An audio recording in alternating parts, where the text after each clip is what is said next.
쭈하. 안녕하세요 하서남 시청자 여러분, 오늘은 오랜만에 업로드 하도록 하겠습니다. 오늘의 주제는 바로 화폐의 역사 그리고 화폐의 특징에 대해서 업로드 하도록 할게요. 제가 참고할 책은 어린이 도서 이제 만화로 되어 있는 건데요. 돈은 어떻게 생겨났을까? 그리고 출판사는 한국 누벤스입니다. 이 자료를 참조하고요. 그 다음에 인터넷 자료도 활용하여 오늘 업로드 하도록 하겠습니다. 그러면 여러분 잠시만 기다려주세요. 네, 네이버 지식백과에 돈을 검색하면 이러한 내용이 나옵니다. 일단 돈의 4가지 역할에 대해서 설명드릴게요. 일단 돈의 4가지 역할로서 가치 척도의 기능, 그 다음에 2번째 교환수단, 3번째 지불수단, 네 번째 가치 저장수단이 있습니다. 가치 척도는 읽어드리도록 하겠습니다. 제가 아이스크림을 1,000원의 가치가 있고 공책은 600원의 가치를 지니며 미용실에 머리카락을 제공받는 서비스는 10,000원을 지불해야 된다는 가치 척도의 기준이 되고요. 그 다음에 교환수단, 돈을 다른 상품이나 서비스로 교환할 수 있고, 돈을 내고 책이나 옷을 살 수 있고, 놀이공원에서 신나게 소풍을 즐길 수 있는 교환수단이 됩니다. 3번째, 지불수단. 말 그대로 돈을 지불함으로써 저희가 상품이나 서비스를 제공받을 수 있는 거죠. 4번째, 가치 저장수단. 돈이 없을 때는 금이나 은 같은 귀한 물건의 가치를 저장하는 수단으로 많이 쓰였지만 지금은 돈만 있으면 언제든지 제가 그 물건을 살 수 있습니다. 이제 다음에 보시던 것처럼 돈의 역사를 보면 아주 오랜 옛날부터 필요한 물건을 직접 만들어 쓰거나 다른 사람과 바꾸어 썼습니다. 하지만 생활하는데 불편이 많았고 그래서 좀 더 편리한 물건으로 바꿀 방법이 없을까 생각해낸 것이 바로 돈입니다. 이게 아까 이야기 드렸던 가치 저장의 수단입니다. 오늘날의 돈이 만들어지기까지의 과정을 살펴보도록 하겠습니다. 일단 처음의 시작은 문물 교환이었습니다. 돈이 없었던 아주 오랜 옛날에는 각자 자기가 필요한 물건을 직접 만들어 썼습니다. 농사도 짓고 가축도 기르며 옷도 직접 지어 입었지요. 그러다가 자기가 사용하고 남은 물건과 다른 사람이 사용하고 남은 물건을 바꾸어 쓰기 시작했습니다. 물물 교환을 시작한 것입니다. 하지만 원하는 물건을 가진 사람을 찾기란 쉽지 않았지요. 그래서 물품 화폐를 이제 사람들이 사용하게 됩니다. 물품 화폐는 문물 교환의 불편함을 느낀 사람이 공통으로 사용하는 기준의 물품이 있었으면 좋겠다고 생각해서 이제 조개 껍데기, 깃털, 소금, 곡식, 옷감, 농기구 등 썩지 않는 것이 좋겠지요. 물건을 화폐처럼 사용하기 시작하였습니다. 이것이 최초의 물품 화폐입니다. 이것들은 처음에는 곡식이나 가죽처럼 생활 필수품을 물품 화폐로 사용했으나 그러나 이런 물품은 생산량에 따라 가치가 바뀌기 때문에 나중에는 비교의 가치가 일정하고 보관과 운반이 쉬운 조개 껍질, 옷감, 농기구, 장신구 등을 사용하였다고 합니다. 3번째, 이제 발전을 하였죠. 금속 화폐를 사용하기 시작할 겁니다. 물물 교환 대신 물품 화폐를 사용했지만 그것 또한 불편한 점이 있었습니다. 깃털은 가벼워서 쉽게 날아가 버리고 소금은 비가 오면 녹아버리지요. 그래서 사람들은 다시 작고 다루기 쉽고 교환 수단을 생각해냈습니다. 그것이 바로 금, 은, 청동, 철과 같은 금속입니다. 하지만 금속 화폐는 일정한 모양이 없어서 관리하기가 어려웠습니다. 이제 규격이 정해져 있지 않았었다는 것을 의미하는 겁니다. 이제 주조화폐, 금속화폐를 쓸 때마다 저울로 무게를 달아야 해서 불편했습니다. 왜냐하면 일정한 규격이 없으니까요. 그래서 금속을 녹여 일정한 무게와 모양으로 화폐를 만들기 시작했습니다. 이것을 주조화폐라고 합니다. 기원전 700년쯤 소아시아에서 그림을 새겨 넣은 납작한 금속을 사용했다는 기록이 있으며 이것이 세계 최초의 동전으로 여겨지고 있습니다. 최초의 동전은 아까 이야기 드렸던 것처럼 정확하게는 기원전 687년경이고요. 아시아의 미로르의 리디아, 지금의 터키의 고대 왕국이라고 합니다.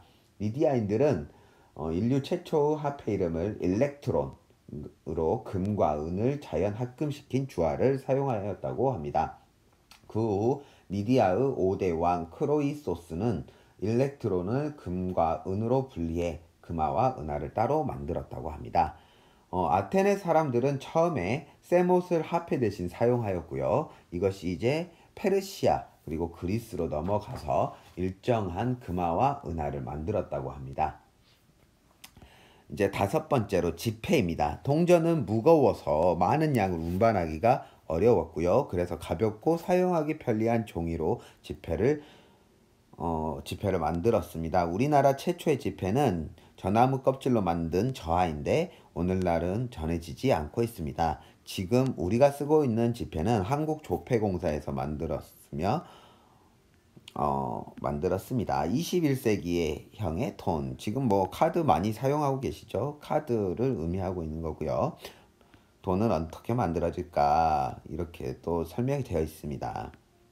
이런 거는 중요치 않으니까 한번 넘어가도록 하고요. 재미있는 돈 이야기로서 동전 테두리가 톱니 모양인 이유는 제가 이제 참조하고 있는 책에서도 이야기를 하고 있지만 금과 은으로 동전을 만들던 시절 이제 동전 가장자리를 몰래 깎아서 그것을 모아가지고요 이익을 보았던 사람들이 있었습니다. 그래서 이것을 막기 위해 가장자리를 오돌토돌하게 만들었다고 하고 있고요.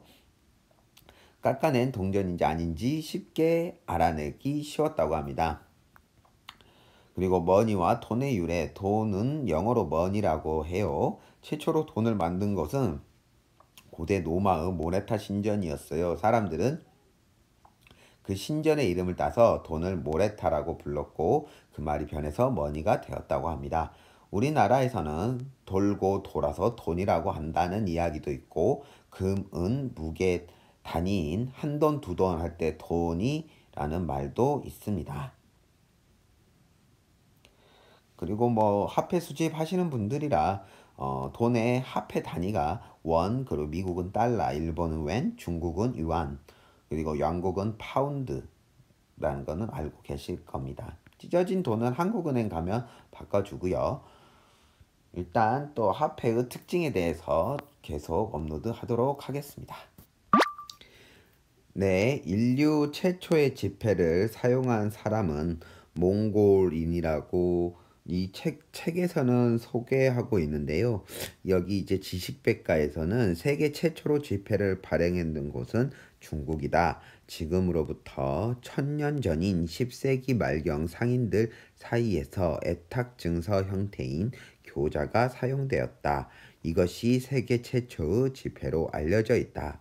하면서 남송시대는 산업이 발달하면서 유통화폐의 수요가 팽창하여 지폐 발행의 배경이 되었다라고 되어 있습니다.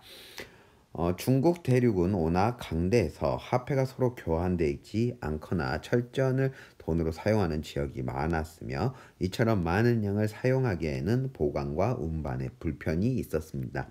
또한 차, 그리고 소금이 빈번히 거래되면서 그 대금을 받고 인수증을 발급하는 형태가 늘어나고 있었으며 이 모든 것이 만기일이 정해진 초기 지폐의 형태를 띠었다고 합니다.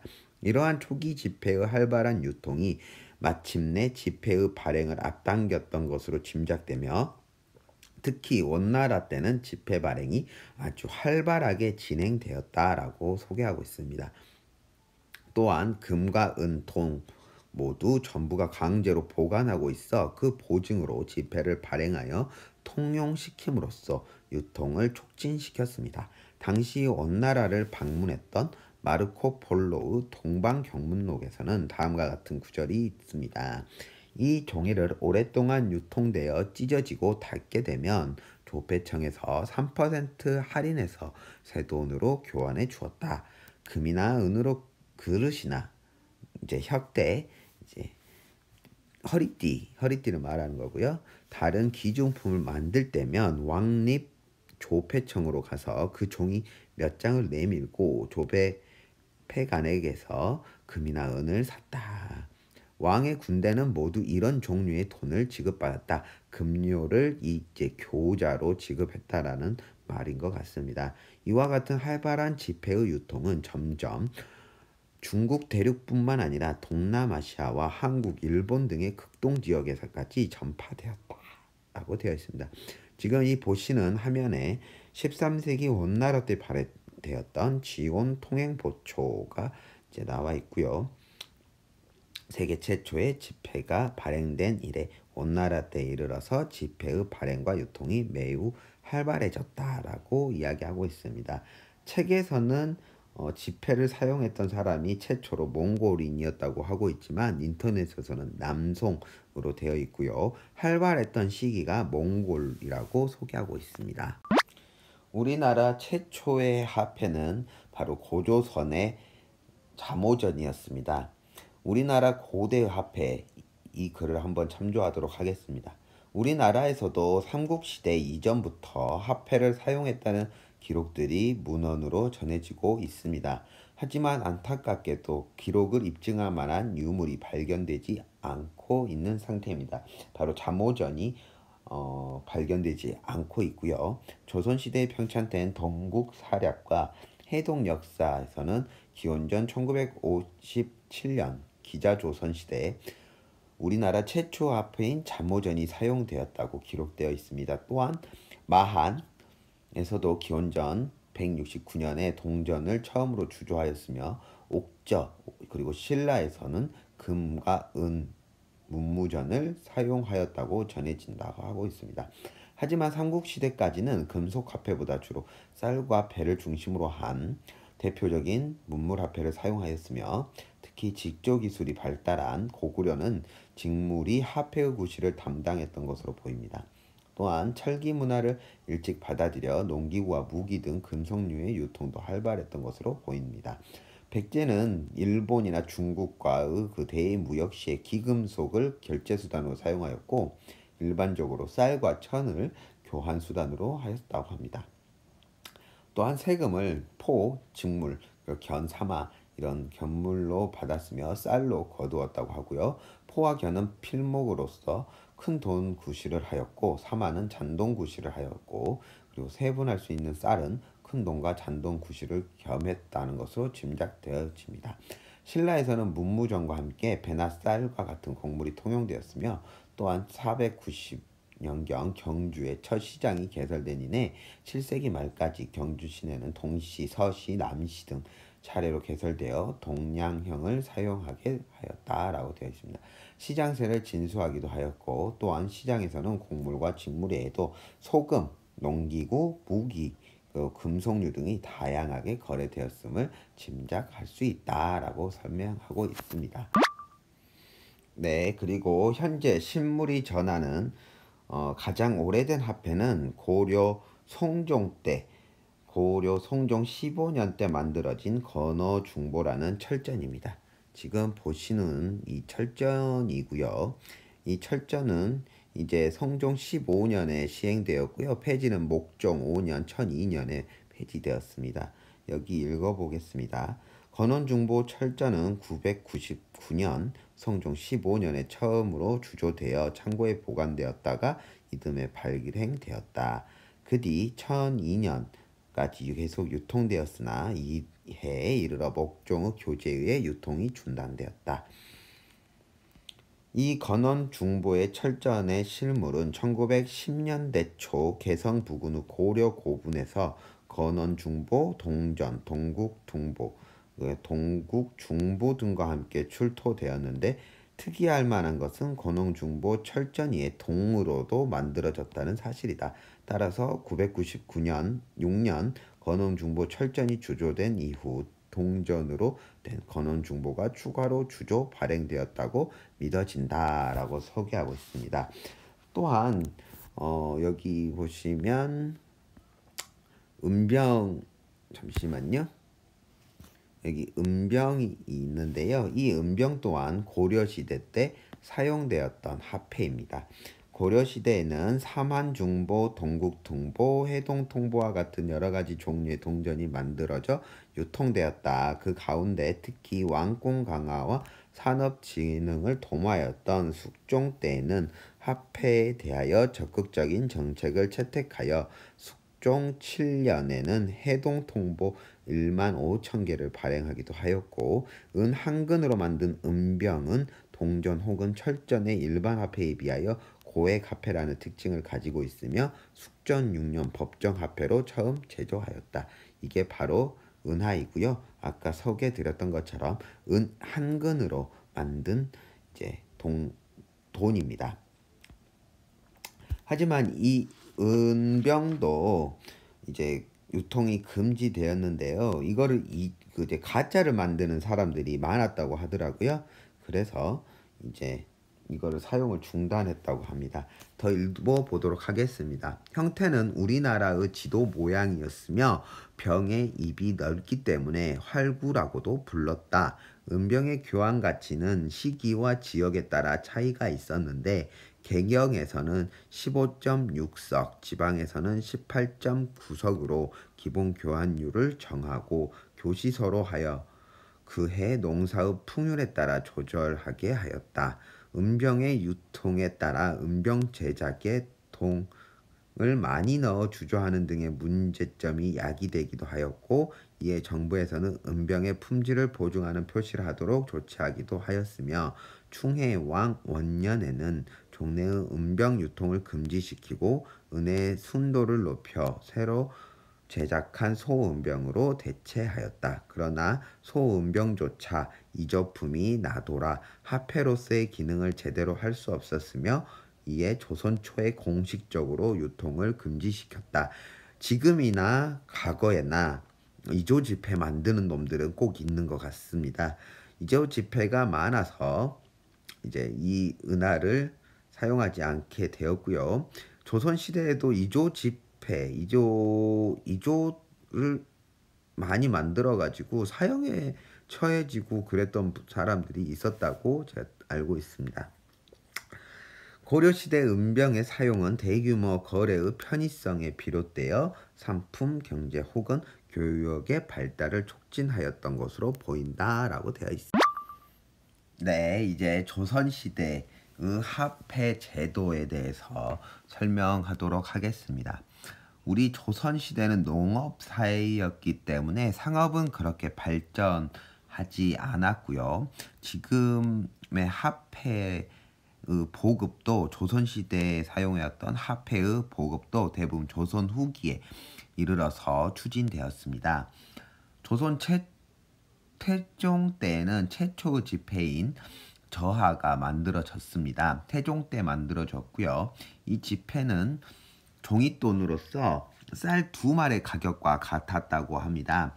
하지만 상인들은 이 저하를 화폐로서 받아주지 않았고요. 사용이 잘 되지 않았습니다. 그래서 1423년 세종대왕은 주하인 조선통보를 만들었습니다. 조선통보 그리고 세조 때에는 하살로 겸용할 수 있는 팔방통보를 발행하여 유통시키고자 하였으나 상업활동의 부진과 화폐에 대한 이해 부족으로 널리 통용되지 못하였고, 여전히 미곡과 포목으로서 물물 교환식 거래를 계속하였다. 그러나 조선 후기에 이르러 상공업이 발달하고 화폐에 대한 수요가 커지게 되자 인조 때의 상평통보라는 동전을 처음으로 주조하였으며 숙종 때에는 전국적으로 유통되었다. 상평통보는 구리와 주석을 합하여 만들어진 엽전으로서 대중, 소 세 가지의 크기로 나누어졌다고 합니다. 아까 말씀드렸던 것처럼 인조 때 만들어졌고요.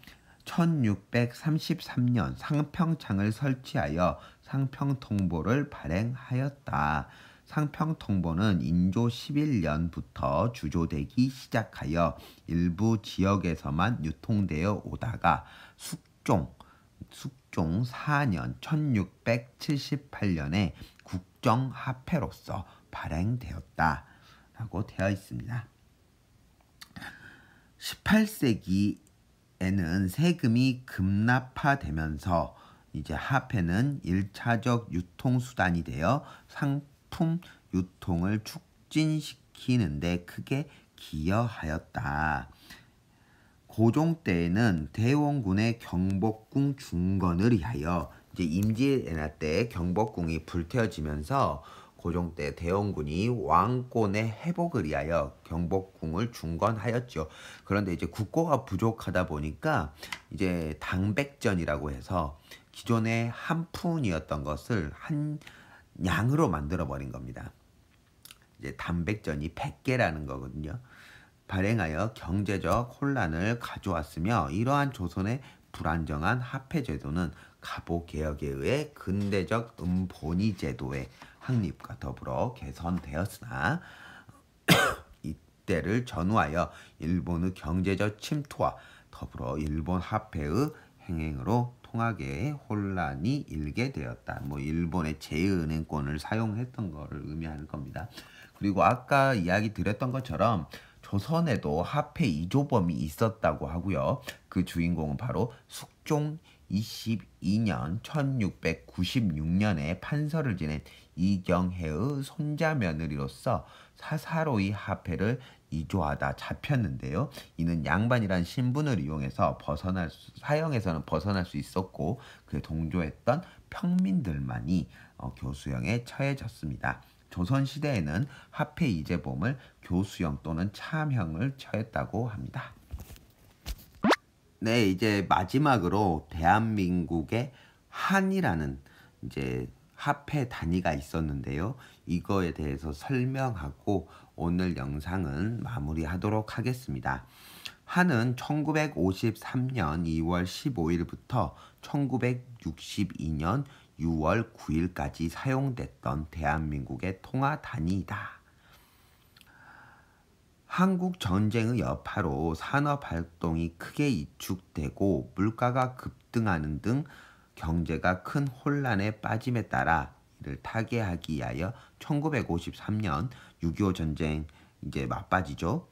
2월 15일 화폐 단위를 원에서 한으로 변경하는 등의 긴급 통화 조치를 단행하였다. 1953년 2월 17일부터 원 표시의 한국은행권 유통을 중지시켰으며 그동안 통용되었던 한국은행권과 함께 저액명으로 통용되었던 7종류, 7종류의 조선은행권과 일본 정부의 소액 보조화폐, 이제 일전 주화 등 일본 주화를 많이 사용하였으니까요. 유통도 전면 중지하고 환 표시의 한국은행권만을 유일한 법화로 인정하였다. 이에 따라 한국 화폐의 안전한 독자성이 확보되었으며 1953년 긴급조치에 의해 발행된 화폐는 모두 은행권으로 천한권, 백한권, 10한권, 5한권, 1한권이며 1962년 긴급조치까지 도안이나 색깔 등이 바뀐 새로운 은행권이 몇 차례 발행되었다. 한편 전쟁의 시련을 극복하고 물가가 안정되고 산업활동도 정상화됨에 따라 한국은행은 1959년 화폐 체계를 정비하고 화폐 제조비 절감 및 소액 거래의 편의를 도모하기 위하여 100한화, 50한화, 10한화 등 세 종의 주화를 최초로 발행하였다. 이것이 지금 대한민국 최초의 유통화라고 볼 수 있습니다. 그 전에는 이제 일본의 주화를 사용하였으니까요. 그 다음에 1962년 실시된 화폐 개혁에 따라 원으로 대체되어서 교환 비율은 10대 1이 되었다. 그래서 지금 사용하고 있는 저희 원이 되었던 것입니다. 한에서 원으로 10대 1 감자 먹었습니다. 근데 여기서 사진으로 보여드리겠습니다. 여기 보시는 게 이제 10판, 50판, 100칸짜리 동전이고요. 3종. 이제 10판은 무궁화 액면에 무궁화가 되어 있고요. 그 다음에 50판은 거북선. 그 다음에 100칸은 이승만 대통령의 도안이 되어 있습니다. 이 주화의 특징은 주조 연도가 단기로 되어 있습니다. 단기 4292년, 단기 4292년 이렇게 되어 있어요. 유통정지 1975년, 75년 그리고 이제 이승만 대통령이 하야하고 1962년 6월 10일부로 이제 백한가는 유통이 정지되었습니다. 이제 이쪽 보면 이제 미제권이 있고요. 미국에서 제조된 이제 미국 제조권, 그 다음에 그 이후에 뭐 이제 10한권, 50한권, 100한권, 이제 100한권도 종류가 여러 개, 4종류가 있는데요. 여기 이제 모자사항이 보일 겁니다. 이것도 1962년 5월 16일 이제 바뀌었고요. 그러니까 5월 16일에 발행되어서 유통정지 1962년 6월 10일 화폐 개혁하면서 한에서 원으로 바뀌면서 이 화폐를 사용하지 않게 된 것이죠. 이제 이래서 모자상이 비쌉니다. 이제 500한권도 있고요. 여기 세종대왕 500한권도 상당히 고가의 지폐이죠. 1961년 4월 19일 날 발행을 시작하였고 거의 1년 정도 유통되었다가 사라졌으며 지금 이 정도의 화폐, 엄청 귀한 화폐입니다. 천안권도 이제 이승만 대통령 도안에서 세종대왕으로 바뀌고 있고요. 오늘은 이제 영상을 마무리하도록 하고요. 이제 화폐의 역사, 그 다음에 특징에 대해서 소개하였고요. 그럼 다음에 또 만나도록 하겠습니다. 여러분, 다음에 만나요. 안녕.